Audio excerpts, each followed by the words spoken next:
సంక్రాంతికి సొంతూళ్లకు వెళ్లిన ప్రజలు తిరిగి హైదరాబాద్ బాటపట్టారు. ఇవాళ్టి నుంచి ఆఫీసులు, రేపటి నుంచి స్కూళ్లు, కాలేజీలు ఉండటంతో కుటుంబాలతో సహా సిటీకి తరలి వస్తున్నారు. దీంతో హైదరాబాద్ విజయవాడ రహదారిపై ఉన్న టోల్ గేట్ల దగ్గర వెహికల్స్ రద్దీ పెరుగుతోంది.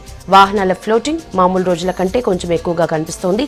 దానికి అనుగుణంగా టోల్ గేట్ సిబ్బంది కూడా హైదరాబాద్ వైపు లైన్లను పెంచి విజయవాడ వైపు వెళ్లే లైన్లను తగ్గించారు.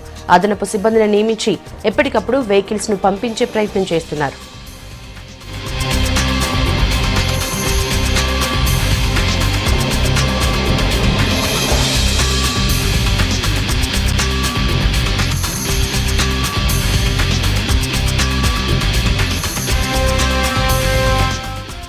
సంక్రాంతికి సొంతూళ్లకు వెళ్లిన ప్రజలు తిరిగి హైదరాబాద్ బాటపట్టారు. ఇవాళ్టి నుంచి ఆఫీసులు, రేపటి నుంచి స్కూళ్లు, కాలేజీలు ఉండటంతో కుటుంబాలతో సహా సిటీకి తరలి వస్తున్నారు.